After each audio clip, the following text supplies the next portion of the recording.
Imagine this. A foggy night in 1932 Edinburgh.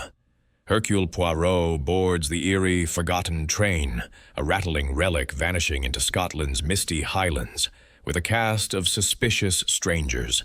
A haughty widow, her timid niece, a shady art dealer, a fired employee, a vengeful governess, and more. But when a burly industrialist is found stabbed in his compartment with his own Celtic dagger, the isolated train becomes a rolling trap. As Poirot's legendary grey cells unravel alibis, blackmail, and hidden grudges, false clues point everywhere, until the shocking truth emerges. The meek niece, driven by years of abuse and stolen inheritance, is the cunning killer. Justice strikes as the train pulls into station. Buckle up for twists, betrayal, and Poirot's brilliance in Murder on the Forgotten Train. Chapter 1. The Departure from Edinburgh. The fog rolled in from the Firth of Forth like a spectral shroud, enveloping Waverley Station in a damp embrace that chilled the bones and muffled the clamor of the city. It was the evening of October 15th, 1932, and the air carried the sharp tang of coal smoke mingled with the earthy scent of impending rain. Hercule Poirot stood on the platform, his small, neat figure immaculate in a tailored overcoat, his patent leather shoes gleaming despite the grime underfoot. He twirled the ends of his magnificent mustache with a gloved finger, his cat-like green eyes surveying the scene with a mixture of disdain and mild amusement. "Ah, mon ami," he murmured to himself. "This is not the Orient Express, no? But Hercule Poirot, he adapts. Always he adapts." He had intended to return to London by a more luxurious route after wrapping up a delicate matter involving a misplaced emerald necklace in Edinburgh's high society. Yet, a telegram from an old colleague, Inspector Japp of Scotland Yard, had urged haste on a connecting case, leaving no time for arrangements. Thus, he found himself ticketed for the Edinburgh Northern Express, a train the locals whimsically dubbed the Forgotten Train, for its meandering path through desolate moors and forgotten villages far from the bustling main lines. The locomotive loomed ahead, a venerable iron horse from the previous century, its brass fittings tarnished but proud, belching steam that blended seamlessly with the mist. Behind it trailed a modest consist, a dining car with faded velvet curtains visible through grimy windows, followed by two passenger carriages, one first class, one second, and a solitary baggage van at the rear. The platform was sparsely populated, the hour late and the route obscure, drawing only those with no better options. Poirot presented his ticket to the conductor, a burly Scotsman named Angus MacLeod, whose weathered face bore the lines of long nights and longer winters. MacLeod's uniform was threadbare at the cuffs, his brogue thick as he clipped the ticket with a nod. "First class, compartment A, sir. Mind the step. It's a wee bit slippery in this har." "Merci, monsieur," Poirot replied, ascending with precise steps. The carriage interior was a study in faded grandeur, polished wood panels dimmed by age, seats upholstered in worn plush, and gas lamps casting a warm but flickering glow. He settled into his compartment, a compact space with a fold-down berth, a small wash basin, and a window affording views of the swirling fog. Methodically, he arranged his belongings. A valise containing his toiletries, including the precious silver-backed brushes for his mustache, and a slim volume of French poetry for the journey. As the departure whistle echoed, Poirot ventured into the corridor to observe his fellow travelers, for it was his habit to catalogue the human drama around him. The first to catch his eye was Lady Evelyn Hargrove, a formidable woman in her 50s, swathed in an elaborate fox fur stole that spoke of inherited wealth and unyielding propriety. She swept past with the air of one accustomed to command, her sharp features set in a perpetual frown of disapproval.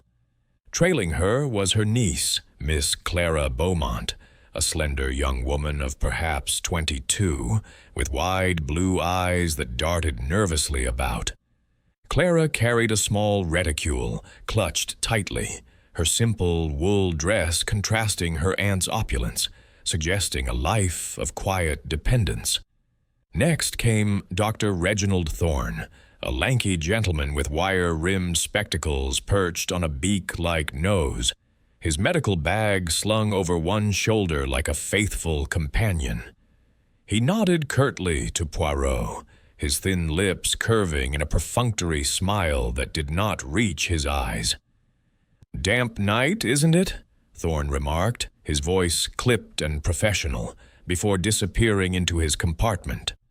A robust figure then lumbered aboard, Mr. Victor Langston, an industrialist from the mills of Manchester, his broad shoulders straining against a tweed suit, a cigar clenched between his teeth despite the no-smoking signs. He exhaled a plume of smoke defiantly, his ruddy face flushed as if from recent exertion or argument. "Bloody weather," he grumbled to no one in particular, slamming his compartment door with unnecessary force. The young couple, Mr. and Mrs. Frederick Ellis, boarded together but with an invisible chasm between them.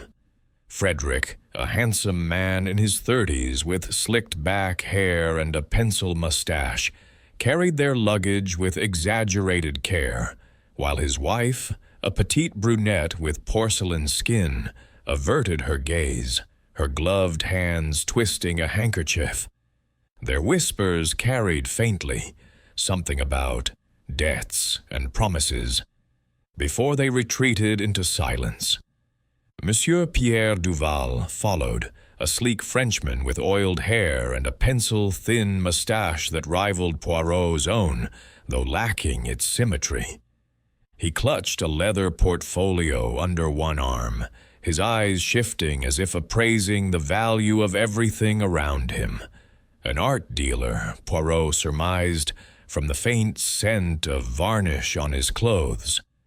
Last to board was Miss Lydia Grant, a severe-looking governess in a high-necked black dress, her graying hair pulled into a tight bun. She carried a well-thumbed Bible, her lips moving silently in what might have been prayer or admonition, her stride purposeful and unyielding. The train shuddered to life with a jolt, the wheels grinding against the rails as it pulled away from the station. The fog pressed against the windows like curious ghosts, and the lights of Edinburgh faded into obscurity. Poirot returned to his seat, gazing out at the encroaching darkness of the Highlands. The passengers, this motley assembly of strangers, each carried their own secrets, he mused. But for now, the rhythm of the rails lulled him, and the little gray cells rested, unaware that the forgotten path ahead would soon twist into a labyrinth of deceit and death. Chapter 2. The Shadow in the Night. The Edinburgh Northern Express, now fully committed to its nocturnal journey, plunged deeper into the Scottish wilderness with a relentless, hypnotic rhythm. The wheels clattered over the uneven tracks, sending faint vibrations through the carriages, while outside, the landscape dissolved into an inky blackness, punctuated only by the occasional flicker of distant farmhouse lights or the ghostly outline of a craggy hill. The fog from Edinburgh had given way to a crisp, starless night, the kind that amplified every creak and whisper aboard the train, turning the confined space into a cocoon of uneasy intimacy. Hercule Poirot, having retired briefly to his compartment to freshen up, emerged once more into the corridor as the dinner bell chimed, a tinny, insistent summons from the dining car. He smoothed his lapels and adjusted his tie, ensuring not a thread was out of place before making his way forward. The air in the carriage had grown stuffy, laced with the scents of tobacco from Mr. Langston's persistent cigar and the faint floral perfume that trailed Lady Hargrove like a signature. Poirot's keen senses registered these details as he passed the closed doors, behind which his fellow passengers prepared for the evening meal. He paused momentarily at the end of the first-class carriage, his head tilted as if listening to the train's secrets, but all was quiet save for the steady thrum of the engine. The dining car itself was a modest affair, far removed from the opulent wagons lit Poirot favored on the continent. The tables were set with starched white cloths, slightly frayed at the edges, and the cutlery bore the patina of frequent use. A single steward, young Jamie Kerr, a lanky lad with freckles and a shock of red hair, scurried about, laying out bowls of steaming soup and plates of what promised to be hearty, if uninspired, fare. The gas lamps overhead swayed gently with the train's motion, casting elongated shadows that danced across the faces of the assembling diners. Lady Evelyn Hargrove was the first to arrive, sweeping in with the authority of a duchess claiming her throne. She selected a table near the center where she could survey the room and beckoned imperiously for her niece. "Clara, dear, do sit up straight. One must maintain standards even in these rustic confines." Miss Beaumont obeyed, slipping into her seat with a murmur, her eyes downcast as she unfolded her napkin. Poirot, entering next, chose a table adjacent, nodding politely to the ladies. "Bonsoir, mesdames. A pleasure to dine in such distinguished company." Dr. Reginald Thorne joined them shortly, his medical bag placed carefully at his feet like a vigilant sentinel. He adjusted his spectacles and offered a thin smile. "Evening, all. Chilly out there, isn't it? These Highland nights can play havoc with the constitution." His voice was measured, almost clinical, as if diagnosing the weather itself. Mr. Victor Langston lumbered in next, his bulk filling the doorway momentarily, before he claimed a table opposite Poirot. He stubbed out his cigar in a provided ashtray with a grunt, though not before exhaling a final defiant puff that drew a disapproving cough from Lady Hargrove. "Damned if I'll go without my comforts," he muttered, loud enough to be heard. The young Ellises arrived together, though their proximity seemed more obligatory than affectionate. Mr. Frederick Ellis pulled out a chair for his wife with exaggerated courtesy, but Poirot noted the way Mrs. Ellis flinched slightly at his touch, her eyes rimmed with what might have been fatigue or unshed tears. "Thank you, dear," she said softly, her voice barely audible over the clink of silverware. Monsieur Pierre Duval slinked in with the grace of a cat, his portfolio tucked under his arm as if it contained state secrets. He chose a seat near the window, his shifty gaze darting from face to face before settling on the menu card. Finally, Miss Lydia Grant entered, her Bible clutched in one hand like a shield. She took the remaining table, murmuring a grace under her breath before acknowledging the others with a nod. Jamie Kerr served the soup, a thin broth of vegetables and barley, passable but lacking the finesse of French cuisine. Conversation began haltingly, as it often does among strangers thrust together by circumstance. Lady Hargrove, ever the instigator, broke the ice. "I must say, this train is a far cry from the comforts of the Pullman services. In my day, one traveled with proper elegance." Her tone invited agreement, and Dr. Thorne obliged. "Quite so, Lady Hargrove. Though I find the simplicity refreshing, reminds one of the essentials." His fingers tapped idly on the table, a habit Poirot filed away for later consideration. Mr. Langston, tearing into a roll with vigor, snorted. "Essentials? Bah! Give me a decent cigar and a stiff drink over this tepid slop." His eyes flicked toward Duval, who was sipping his soup delicately.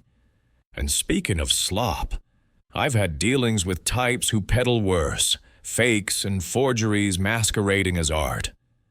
Duval's spoon paused midair, his face coloring slightly.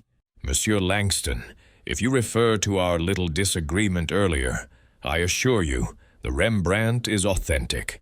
Your accusations are baseless." The exchange hung in the air, charged with unspoken animosity, as the others shifted uncomfortably. Poirot, savoring his soup with small, precise spoonfuls, observed it all. The gray cells were at work, noting the undercurrents. The way Miss Beaumont's hand trembled as she lifted her glass, perhaps from nervousness or something deeper. The bruise peeking from Mrs. Ellis's cuff, hastily concealed. Miss Grant's lips pursed in silent judgment as she eyed Langston's bluster. The main course arrived, overcooked mutton with boiled potatoes and a side of greens, accompanied by pots of tepid tea. Frederick Ellis attempted levity. "Well, at least the company's lively. What brings everyone to this forgotten route?" But his question elicited only vague responses. Business for Langston, a visit to relatives for the Ellises, medical conference for Thorne. As the meal progressed, tensions simmered beneath the surface politeness. Mrs. Ellis excused herself early, pleading a headache, her husband following after a whispered exchange that ended in a sharp word from him. Lady Hargrove dominated the remnants of conversation, decrying the state of modern youth, while Duval and Langston exchanged barbed glances. Miss Grant retired with a curt "good night," her Bible snapping shut like a final verdict. Poirot lingered over his tea, his eyes half closed in contemplation, until the car emptied save for Jamie Kerr clearing the tables. Back in his compartment, Poirot prepared for bed, donning his silk dressing gown and arranging his mustache net with care. The train had settled into a steady pace, the highlands unfolding in darkness outside his window. He extinguished his light around 10:30, allowing the gentle rocking to lull him into a light doze. It was the habit of Hercule Poirot to sleep lightly, ever attuned to the world around him. The scream shattered the silence near midnight, a piercing, feminine cry that echoed through the carriages like a banshee's wail. Poirot was on his feet in an instant, his heart steady despite the jolt. He flung open his door, candle in hand, to find the corridor stirring to life. Doors creaked open, muffled voices queried the disturbance. The conductor, Angus MacLeod, appeared from the front, his lantern swinging wildly. "What in blazes?" he growled, his brogue thickened by alarm. The cry had originated from the second passenger carriage, adjacent to the first class.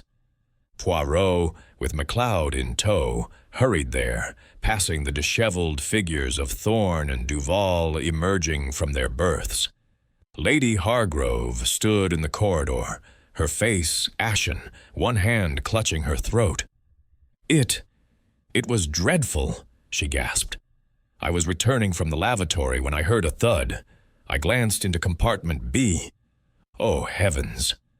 MacLeod fumbled with his master key, the lock resisting momentarily before yielding. The door swung open to reveal a scene of horror.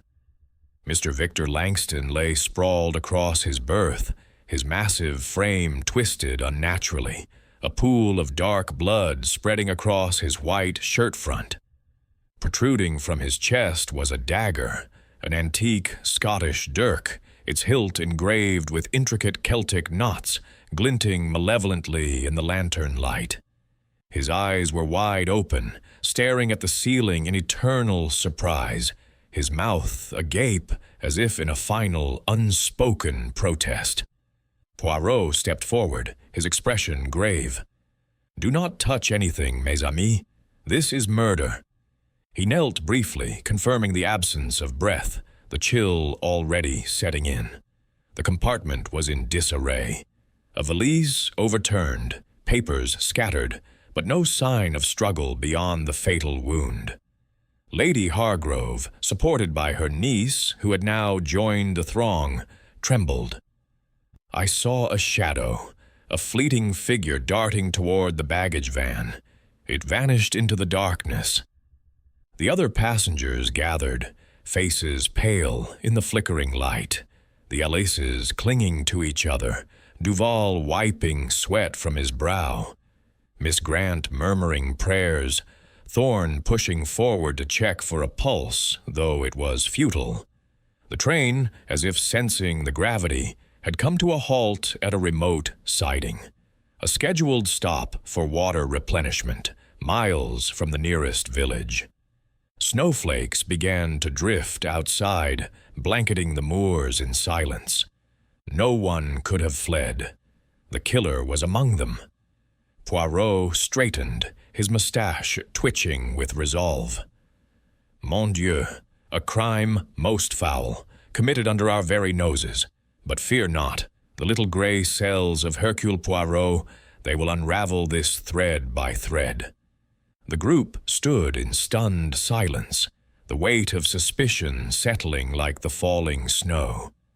The forgotten train, once merely obscure, had become a prison on rails, hurtling toward an uncertain dawn. Chapter 3. The Gathering of Clues. The first pale fingers of dawn crept over the rugged Scottish moors, casting a wan light through the frost-rimed windows of the Edinburgh Northern Express. The train, having resumed its labored progress after the midnight halt, chugged onward with a subdued cadence, as if respectful of the grim cargo it now carried.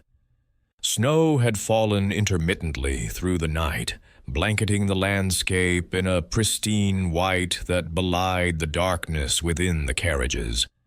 Hercule Poirot, who had scarcely slept after the discovery, stood in the corridor, his overcoat buttoned tightly against the chill that seeped through the drafty frames.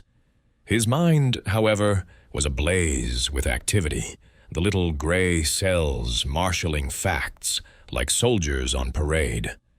Conductor Angus MacLeod, his face haggard from a sleepless vigil, had sealed compartment B with a makeshift lock, a chain and padlock from the baggage van, and posted young Jamie Kerr to stand guard, though the steward's wide-eyed nervousness suggested he was ill-suited to the task. "I've wired ahead to the next station," MacLeod informed Poirot, gruffly. "Police will meet us at Inverness, but that's hours away. Storms slowed us down." Poirot nodded, his eyes narrowing. "Bien. In the meantime, we must preserve the scene. No one enters without my permission." With the passengers roused and assembled in the dining car, a makeshift headquarters, Poirot took command, his small stature belying the authority in his voice. The group sat in uneasy clusters around the tables, the remnants of a hasty breakfast, cold toast and watery coffee, pushed aside. Lady Evelyn Hargrove clutched a handkerchief, her composure fraying at the edges. Miss Clara Beaumont beside her, pale as the snow outside, toyed with a spoon. Dr. Reginald Thorne adjusted his spectacles repeatedly, a tic that Poirot noted with interest. Mr. and Mrs. Frederick Ellis huddled together, her hand in his, though the grip seemed more for show than comfort. Monsieur Pierre Duval fidgeted with his cufflinks, his face slick with perspiration despite the cool air. Miss Lydia Grant sat rigidly, her Bible open before her, though her eyes strayed often to the others. Messieurs et mesdames, Poirot began, standing at the head of the car with his hands clasped behind his back. A heinous crime has been committed aboard this train. Mr. Victor Langston lies dead, slain by a hand among us. Until the authorities arrive, I, Hercule Poirot, will conduct the investigation. You will answer my questions truthfully, for the truth. It reveals itself to those who seek it methodically. He turned first to Dr. Thorne, gesturing for him to examine the body under supervision. The physician, accompanied by Poirot and MacLeod, entered the sealed compartment. The air was thick with the metallic tang of blood, and Langston's form remained as they had found it, the dirk embedded firmly. Thorne knelt, his movements professional. "Single wound to the heart," he pronounced after a careful probe. The blade severed the aorta. Death would have been instantaneous. Time of death, between 11 and midnight, judging by rigor and body temperature. Poirot leaned closer, his eyes scanning the hilt. "The weapon, Doctor, it is familiar?" Thorne shrugged. "An antique dirk, Scottish make, common enough in these parts." Poirot's gaze shifted to the scattered belongings. An overturned valise, a wallet protruding from Langston's pocket, untouched. "No robbery, then," he murmured. With gloved hands, borrowed from MacLeod, he lifted the dirk slightly, noting the engraving. "This belonged to the victim. See the initials VL, etched faintly on the blade guard." Thorne confirmed it, adding that the strike was precise, requiring knowledge of anatomy or sheer luck. Back in the dining car, interrogations commenced. Poirot seated himself at a central table, a notebook at the ready, his pencil poised like a conductor's baton. Lady Hargrove was first, her account delivered with dramatic flair. "I retired after dinner, around 10, but indigestion plagued me. That dreadful mutton. I ventured to the lavatory just before midnight and, on returning, heard a muffled groan from compartment B. Peering in, the door was ajar. I saw poor Mr. Langston slump forward. A shadow flitted past toward the rear of the train. Poirot pressed. "The shadow, madame. Describe it." She hesitated. Tall, cloaked perhaps. It moved swiftly into the gloom. Miss Beaumont, questioned next, spoke in a whisper. "I was with Aunt Evelyn most of the evening, reading in our compartment. Uncle Victor, Mr. Langston, was my guardian, you see. He managed my inheritance from my late parents." Her eyes filled. He could be stern, but I never wished him harm. Poirot observed the quiver in her voice, the way her left hand clenched her skirt. "And your movements, mademoiselle?" I stepped out briefly for air around 11, but returned immediately. Dr. Thorne claimed to have been in his berth, reviewing medical notes. I heard nothing unusual until the scream. Poirot arched an eyebrow. "Your compartment adjoins the victim's. Curious, no?" Thorne adjusted his glasses. "The train's noise masks much." Monsieur Duval, sweating profusely, admitted to a heated exchange with Langston during dinner. "It was about a painting, a Rembrandt I sold him. He accused me of forgery, demanded his money back. We argued in the corridor after the meal, but I parted ways amicably around 11:30, chatting with the steward in the dining car.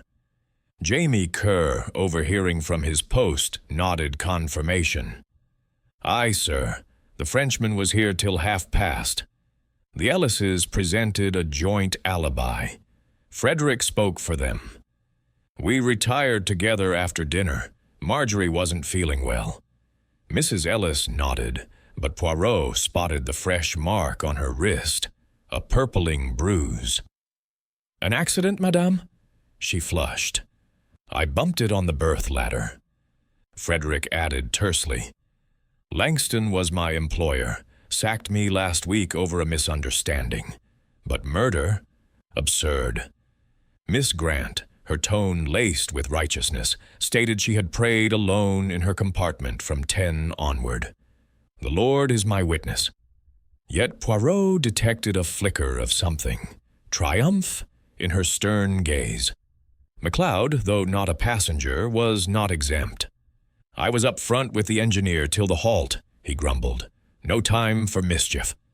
As the morning wore on, Poirot revisited the crime scene alone, his magnifying glass in hand. He found a torn scrap of paper wedged under the berth, a note in bold script. "Meet me at midnight. We settle this tonight." The ink was fresh, the paper matching stationery from the dining car. In the corridor, a smudged footprint caught his eye, too small for Langston's boots, perhaps a woman's shoe.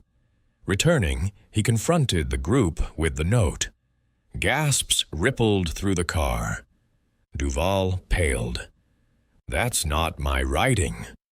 Ellis denied it vehemently. Poirot pocketed the evidence, his mind whirring. Motives abounded: financial disputes, personal grudges, hidden resentments. But the puzzle was incomplete. The pieces must fit with order and method. By midday, as the train neared a desolate station for coal, Poirot paced the dining car, the snow outside swirling like unanswered questions. "The killer is cunning," he thought, "but Hercule Poirot, he is more so." The gathering of clues had only begun, each revelation a step closer to the heart of the mystery. Chapter 4. Whispers of the Past. The Edinburgh Northern Express wound its way through the mist-shrouded glens of the Scottish Highlands, the snow now giving way to a persistent drizzle that pattered against the windows like impatient fingers. The landscape outside was a tapestry of brooding hills and desolate valleys, where ancient standing stones loomed like silent sentinels from a forgotten era. Inside the train, the atmosphere was thick with suspicion, each passenger eyeing the others with veiled glances, as if the very air carried accusations. Hercule Poirot, undeterred by the gloom, continued his methodical pursuit of the truth, his small egg-shaped head bowed in concentration as he paced the narrow confines of the dining car. The morning's interrogations had yielded a mosaic of partial truths and evasions, but Poirot knew that the key to unlocking the mystery lay in delving beneath the surface, into the whispers of the past that bound these strangers together. He had requested private audiences with each suspect, beginning in the afternoon as the train rattled past a remote loch, its waters dark and inscrutable. Seated at a corner table, with MacLeod standing guard at the door to ensure privacy, Poirot summoned them one by one, his green eyes piercing like twin emeralds. First came Monsieur Pierre Duval, the art dealer, who entered with a forced nonchalance, adjusting his silk cravat as he sat. "Monsieur Poirot, this is absurd. I am a man of culture, not violence." Poirot smiled faintly, twirling his mustache. "Ah, but culture, it can mask many sins. Tell me of your dealings with the deceased." Duval hesitated, then confessed. The disputed Rembrandt was indeed a point of contention, but the forgery was Langston's doing. He commissioned it from a shady atelier in Paris to pass off as genuine to unwitting buyers. I advanced him funds, expecting a share, but he reneged. Last night I demanded repayment, hence the argument. Poirot leaned forward. "And the note, monsieur? Meet me at midnight. Your hand?" Duval shook his head vehemently. "Non, I have no such stationery." As Duval departed, his place was taken by Dr. Reginald Thorne, who carried his medical bag as if it were an extension of himself. "I've nothing to hide," he asserted, though his fingers drummed a nervous rhythm on the table. Poirot inquired about Langston's health. "He consulted me privately yesterday evening, complaining of chest pains. I prescribed rest and a mild sedative from my kit." The detective's eyes narrowed. "The sedative, doctor? Could it render one helpless?" Thorne bristled. "In excess, perhaps, but I administered none." Probing further, Poirot uncovered a deeper connection. Thorne had treated Langston during the war, when the industrialist profited from faulty munitions that cost lives. "He feared exposure," Thorne admitted. "Blackmail letters arrived recently, hinting at scandal." The mention of blackmail propelled Poirot back to the crime scene for a closer inspection. In Langston's valise, concealed in a false bottom, he discovered a bundle of envelopes, anonymous missives demanding hush money, postmarked from Manchester and Edinburgh. The handwriting was disguised, block letters that revealed little, but the threats were explicit. "Your wartime greed killed my kin, pay or perish." Poirot pocketed one for comparison, his mind racing. Miss Lydia Grant followed, her severe demeanor unbroken as she perched on the edge of the chair, Bible in lap. "Vengeance belongs to the Almighty," she intoned. But under Poirot's gentle yet insistent questioning, cracks appeared. "Langston ruined my family 20 years ago, a fraudulent investment scheme that left us destitute. My father took his own life. I was forced into service as a governess." Her voice hardened. "I recognized him at the station, but I sought no confrontation." Poirot noted her steady gaze, yet the faint tremor in her hands. "And last night, mademoiselle? Prayers alone?" She nodded firmly, but he detected the scent of sanctity masking something sharper. Resentment, perhaps. The Elises came together, at Poirot's insistence, their marital facade straining under scrutiny. Frederick Ellis admitted his sacking. "Langston accused me of embezzling funds from his mill, lies to cover his own mismanagement." Mrs. Marjorie Ellis, her bruise now covered by a long sleeve, corroborated his alibi. "We were together all evening." But Poirot, with a sympathetic murmur, coaxed more. "Madame, the mark on your wrist, it speaks of strife." Tears welled in her eyes. "Fred can be temperamental, especially since losing his position, but he would never kill."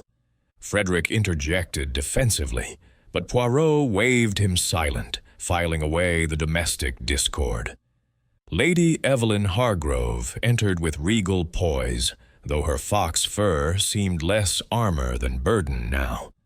"This interrogation is beneath me," she huffed.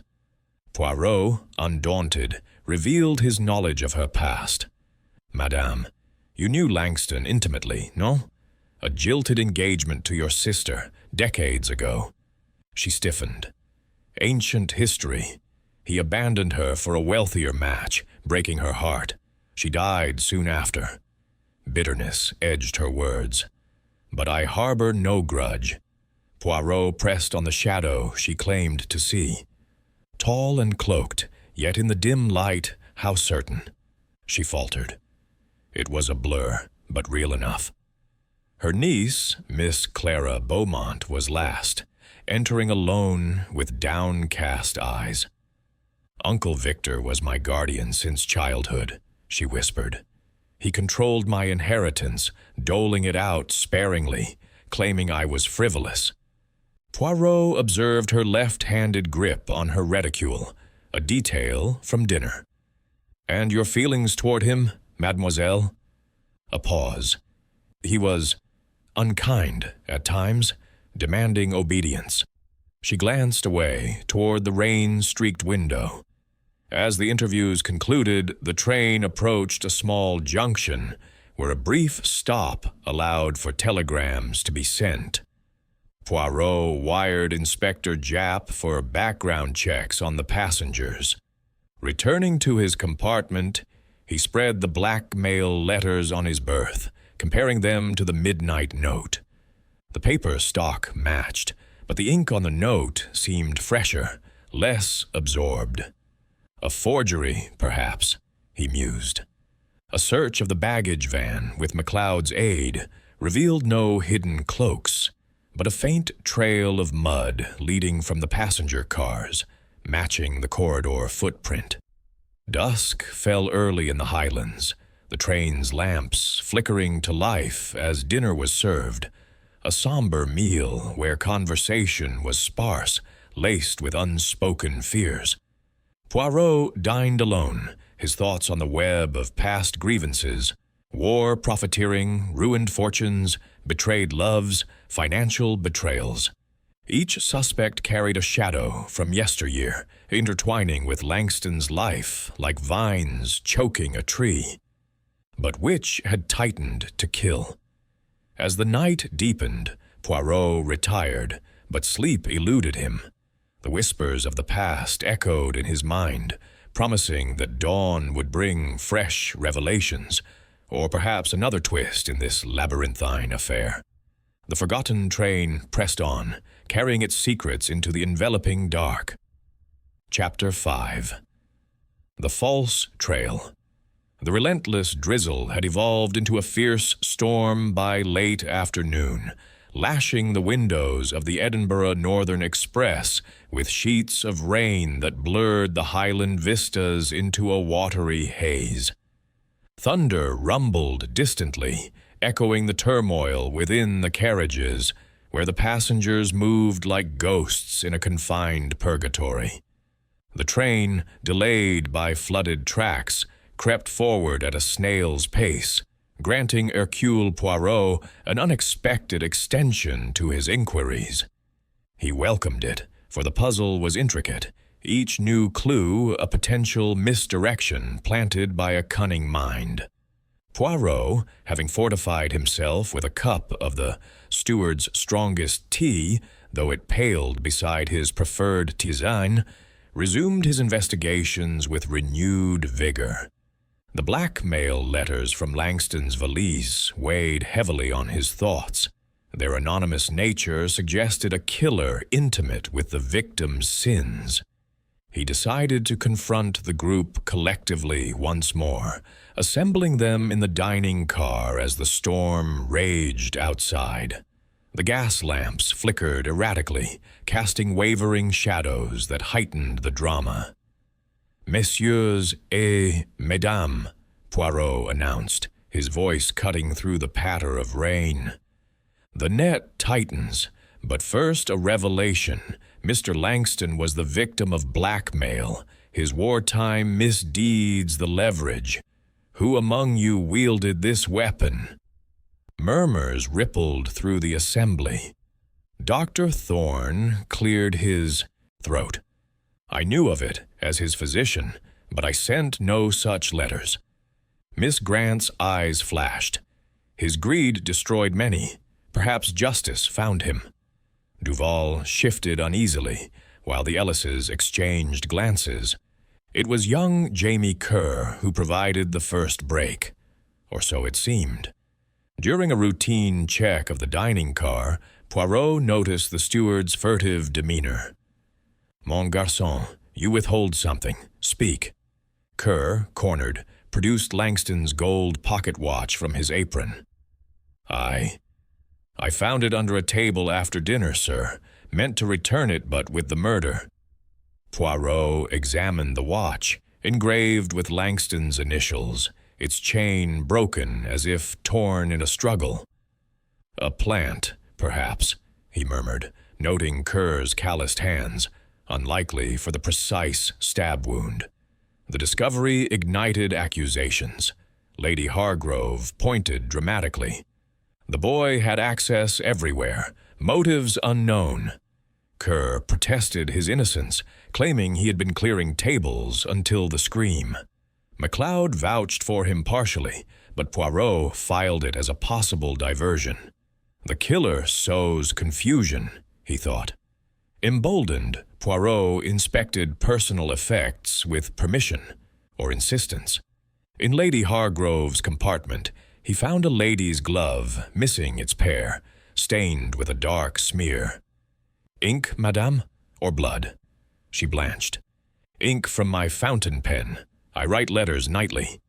But chemical tests, improvised with supplies from Thorne's bag, vinegar and heat, suggested otherwise. The stain reacted like dried blood. Her alibi wavered when Miss Beaumont, under separate questioning, admitted her aunt had left their compartment briefly around 11:40, citing a need for air. "She despises Langston for what he did to Mother," Clara confessed tearfully, "but surely not murder." Dr. Thorne's medical bag yielded another suspect trail, a vial of sedative missing a portion. "Stolen, I swear," Thorne insisted. "I noticed it gone this morning." Poirot pondered.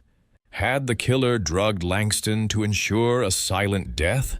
Yet an examination of the victim's teacup from dinner, preserved by foresight, showed no traces, tested with a simple litmus from Thorne's kit. A false lead, Poirot concluded, though it pointed to someone with access to the bag. The storm peaked as the train halted at a signal box, allowing Poirot to explore the baggage van more thoroughly. Footprints in the damp floor, muddied from the siding stop, led to a concealed nook behind crates. There, a discarded cloak, sodden and anonymous. "The shadow Lady Hargrove saw," he exclaimed to MacLeod. But upon closer inspection, the footprints were too large for most suspects, matching MacLeod's own boots. The conductor reddened. "I check the van nightly. Routine." Yet his motive emerged. Langston's Mills had shuttered MacLeod's family business years prior, leaving debts. "Bitterness, oui," Poirot noted, but the cloak bore no blood, its fibers clean. Tensions escalated during an impromptu supper. Cold, sandwiches amid the gale. Frederick Ellis, goaded by whispers, confessed to confronting Langston post-dinner about his dismissal. "He laughed in my face, said I'd never work again." Mrs. Ellis, fainting dramatically into her husband's arms, whispered to Poirot as he assisted, "It's not what you think. Fred's temper, but his heart is good." The bruise on her wrist, she claimed, from a fall during the train's jolt. Miss Grant, when pressed on her Bible, a hollowed edition, revealed hidden letters, echoes of her family's ruin. "Memories, not threats," she snapped. Duval, meanwhile, produced receipts proving Langston's forgery scheme, but his alibi held with Kerr's confirmation. As night fell, the storm abating to a murmur, Poirot retreated to his compartment, arranging clues mentally like cards in a solitaire game. The watch, the glove, the sedative, the cloak, all trails that led nowhere definitive, designed to mislead. The dirk's angle nagged, a downward thrust, suggesting height or leverage, and left-handed precision. He recalled Clara stirring tea sinisterly. The compartment door, unlocked from inside, implied trust or subterfuge, and the note's dry pen in Langston's kit, forged by the killer? A knock interrupted. Mrs. Ellis, alone. Monsieur Poirot, I must speak. Fred, he has a temper, but last night he was with me. The bruise, it's from his grip during an argument about debts Langston caused. Her eyes pleaded. Protect him. Poirot nodded sympathetically, but his gray cells whirred, alibis cracking, motives deepening. The false trails multiplied, but Poirot sensed the truth lurking beneath, ready to emerge as the train neared its junction with destiny. The killer's web was fraying, one deceptive strand at a time. Chapter 6. The Assembly of Suspects. The storm had spent its fury by early evening, leaving the Scottish Highlands cloaked in a crisp, starlit clarity that made the moors gleam like polished silver under the moon. The Edinburgh Northern Express, picking up speed as it descended from the higher elevations, hurtled toward the lights of Inverness, where the authorities awaited with grim efficiency.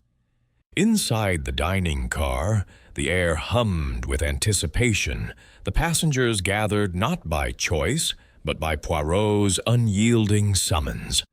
Tables had been pushed together to form a long tribunal, lit by the steady glow of the gas lamps, which now burned brighter against the encroaching night. The scent of reheated stew lingered faintly, a reminder of the uneasy meal interrupted by the detective's command. Hercule Poirot stood at the head, impeccable as ever in his evening dress, a velvet rope across his paunch, adding a touch of formality to the proceedings. His hands were folded precisely, his mustache waxed to perfection, but his eyes, those sharp, probing green eyes, swept the assembly with the intensity of a searchlight. The suspects sat in a semicircle.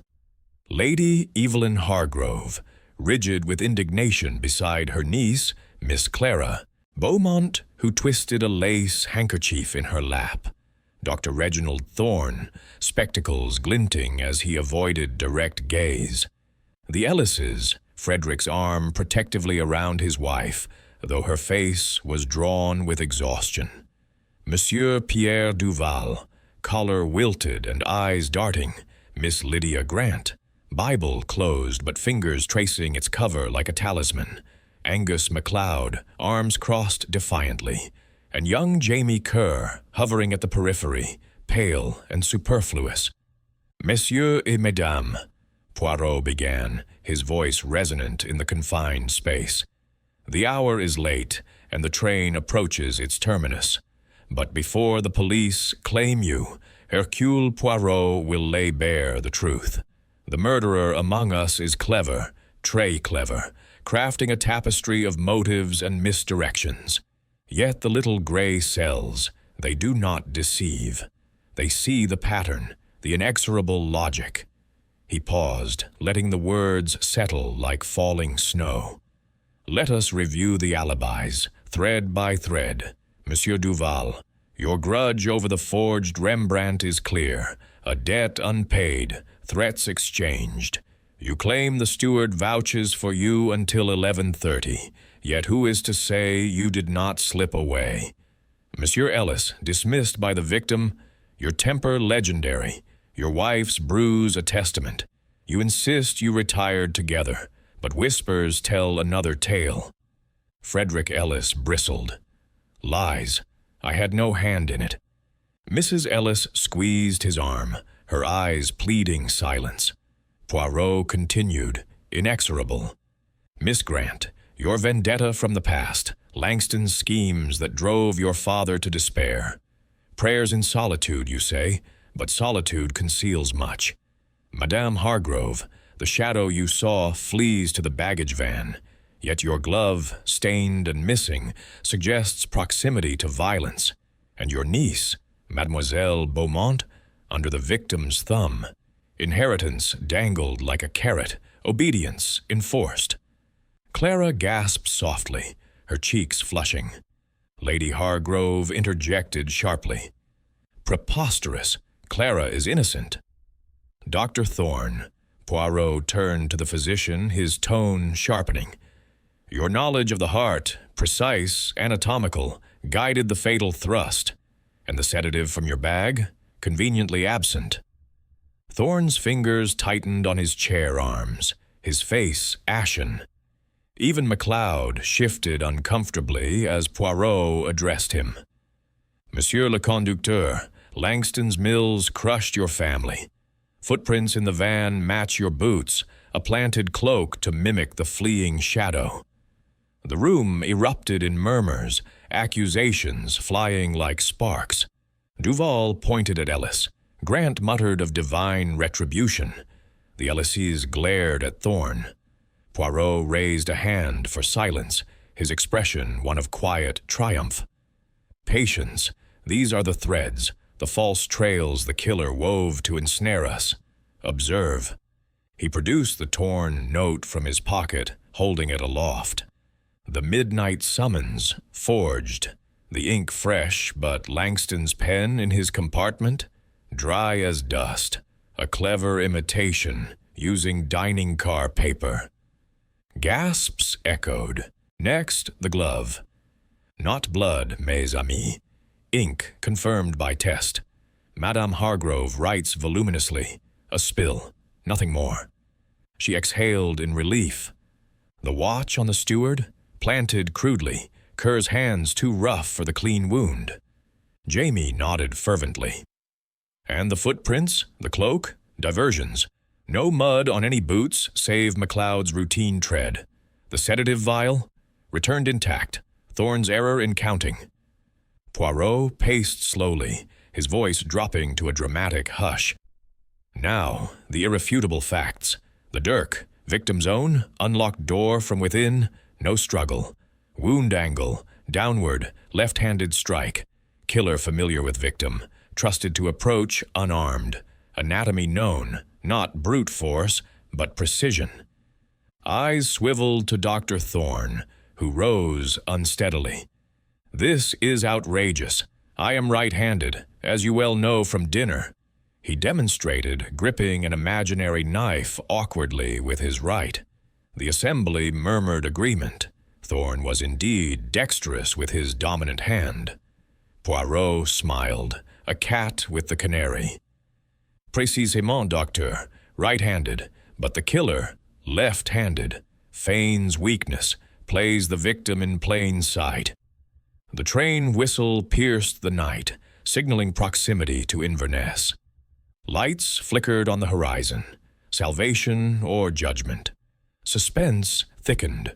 Poirot's gaze lingered on each face, the gray cells poised for the final stroke. The assembly held its breath, the web trembling on the verge of rupture.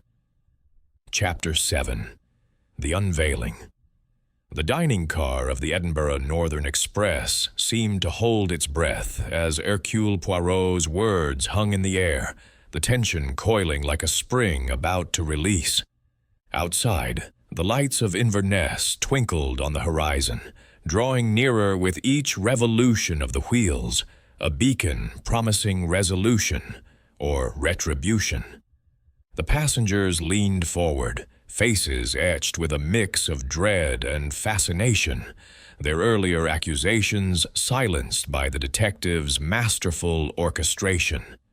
Poirot, ever the showman in pursuit of truth, allowed the moment to stretch, his green eyes locking onto each suspect in turn, as if weighing their souls. But no, he continued at last, his voice a velvet blade. The good Dr. Thorne is indeed right-handed, as are many here. Monsieur Duval favors his right in gestures. Monsieur Ellis signs with it. Madame Hargrove pens her letters thus. Yet the wound, the wound. It betrays a left-handed thrust, clean and unhesitating, delivered with the precision of one who knows vulnerability. Miss Lydia Grant straightened, her knuckles white on her Bible. Left-handed? What nonsense. Poirot held up a finger. Patience, mademoiselle. We come to it. The killer is not merely sinister in deed, but in hand. I observed at dinner. One among us stirs tea, butters bread with the left. Discreetly, yes, but the gray cells, they notice. Eyes shifted uneasily. Clara Beaumont's hand, still clutching her handkerchief, trembled visibly. Her left hand. Poirot turned to her, his tone gentle yet inexorable.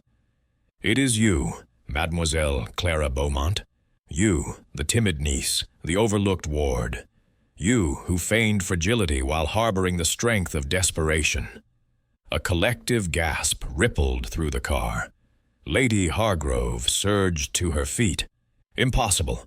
Clara is a child, incapable. But Clara herself remained seated, her face draining of color, eyes wide as a cornered doe's. "Allow me to reconstruct," Poirot said, pacing with measured steps. "Mr. Langston, your uncle by marriage, held your inheritance in an iron grip. Funds from your parents, squandered on his schemes, denied to you for frivolity. But worse, he was a tyrant, inflicting cruelties unseen. The bruises on Madame Ellis, mere echoes of what you endured in private, harsh words, perhaps harsher blows." Clara's lips parted, but no denial came. "The blackmail letters," Poirot pressed on, producing the bundle from his pocket. "Not from a stranger, but from you. Disguised in block letters, posted during your Edinburgh visits. You knew his wartime secrets from family whispers, used them to extort funds he owed you morally. But he resisted, laughed at your threats, as he did Monsieur Ellis's pleas." Dr. Thorne nodded slowly. He mentioned fears of exposure, but dismissed them as bluster. "Précisément," Poirot affirmed. "Last night, during dinner's tensions, you saw opportunity. You slipped the sedative from Dr. Thorne's bag, left unattended briefly in the corridor while he fetched water. A pinch in Langston's tea, masked by its bitterness. He retired drowsy, vulnerable. The train jolted slightly, as if underscoring the revelation. MacLeod glanced out the window, murmuring, 5 minutes to station." Poirot quickened his pace. "The note, forged by you, using dining car stationery, slid under his door. Meet me at midnight." But he, drugged, slumbered. You entered, door unlocked as he trusted no lock in his arrogance. With his own dirk, pilfered from his valise earlier, you struck, left-handed, anatomical knowledge gleaned from books or observation of Thorne's consultations. Clara's composure cracked, tears streaming. He was a monster. Beat me for imagined slights, planned to marry me off to settle his debts. My inheritance, gone on forgeries like Duval's painting. I begged, but he mocked me. Lady Hargrove clutched her niece's shoulder. "Clara, say it's not so." But Clara continued, voice breaking. "I waited till the train halted, slipped in, did the deed. The shadow Aunt saw? Me, fleeing to the baggage van to discard a bloodied cloth, burned in the stove later. I planted the watch on Kerr, the cloak to mislead." Poirot nodded solemnly. "The footprints, yours, muddied from the siding, but small and overlooked. No struggle, for the sedative ensured silence. The angle perfect, the door relocked from outside with a spare key, perhaps borrowed from MacLeod's ring during distraction." MacLeod frowned. "My keys. Aye, they were unattended a moment. The motives of others," Poirot concluded, "served as your shield. Duval's argument, Ellis's grudge, Grant's vendetta, Hargrove's history, all amplified to divert. Even Thorne's bag, MacLeod's prints, a symphony of deception, but the gray cells discern the conductor." Clara slumped, defeated. "I thought freedom, but now—" The train slowed, brakes screeching as Inverness station loomed. Uniformed officers boarded swiftly, guided by MacLeod. Poirot stepped aside as they approached Clara, her aunt protesting futilely. "Justice, mademoiselle," he said softly. "It is blind, but inexorable. Yet perhaps mercy for one driven to extremity." As she was led away, the passengers dispersed in stunned silence, Duval mopping his brow, the Ellises embracing, Grant murmuring prayers. Poirot remained, gazing at the receding platform. "Another knot untied," he murmured to himself. "But the human heart, it weaves evermore. The forgotten train, its mystery unveiled, steamed into memory, leaving Hercule Poirot to ponder the shadows that linger even in light."